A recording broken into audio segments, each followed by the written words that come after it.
How many of your former military contacts would you say have taken their own lives? Oh, I've lost count. It would be in the hundreds. Gosh.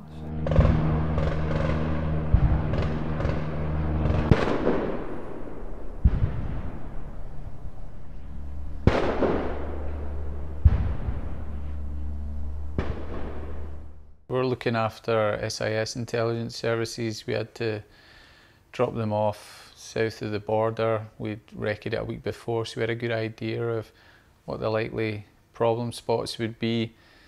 On the day in question, our car broke down. One thing led to another, and eventually we were captured at a checkpoint just outside the city in Basra. Taken out the car, there was only two of us, stripped naked, blindfolded, handcuffed, mock executions, and then taken and held at the police station. At one point tried to get us out in a white four-door saloon, didn't manage it, and then we were rescued late in the day by British Army. You would imagine with something that happened at that kind of traumatic level, there would be some kind of decompression, some form of debriefing. That never happened with me. So many veterans within a certain time frame leading on from a conflict or wherever they've been through have had this kind of either severe trauma or, in worst case, suicide. I think there's too much in the data that suggests that this obviously is a major factor. And this comes alongside a period where we see in the news veterans are being chased for stuff that happened in Ireland back in the 70s and 80s, which is absolutely atrocious when you think about what these guys have done and what they've put on the line. Some people may have some form of post-traumatic symptoms right after an incident. Others, and researchers suggest that perhaps 12 years after is an average for when things start to surface to a point where they're disrupting lives. That kind of 35 to 55 age bracket are particularly susceptible with whatever's going on in their own symptoms, hormones, chemicals, their own private life.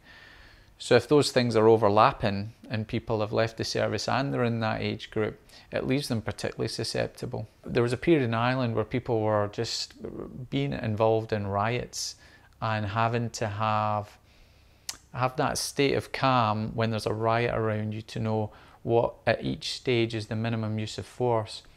I'm not sure we equip our soldiers enough to be able to deal with that decision-making process, especially now in the light of all the legal aspect that's come out the back of it. We're in troublesome times where we have lawyers within the UK that are chasing soldiers within the UK for doing stuff that they're paid to do, you know, and paid very little for what they lay on the line, you know.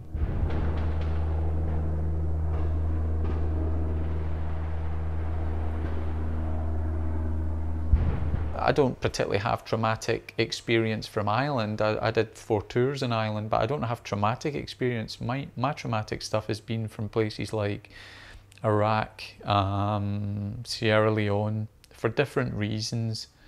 And so those are the things that would perhaps give me a cause to lose sleep. A lot of veterans would get in touch with me through social media, and it got to the extent where there was that many of them, I couldn't physically give them all support, and they were falling through my fingers. I didn't have the tools to deal with it, and that's half the reason that me and Colin MacLachlan, Cammy, set up Who Dares Cares, to try and create a platform that would provide people with the support they needed right across emergency services. When we set up, it was because myself and Cammy had all these friends who were losing week in, week out, felt there wasn't a platform for them to be able to go and be able to be offered support. There's a lot of military charities out there, a lot of them do great stuff, a lot of them huge charities, but one of the things that we thought was missing was a 24/7 support. Because we have a lot of research and stuff behind it and a lot of people that have been through that process, we're well equipped to be able to deal with people that have similar symptoms to some of our veterans that are suffering through PTSD.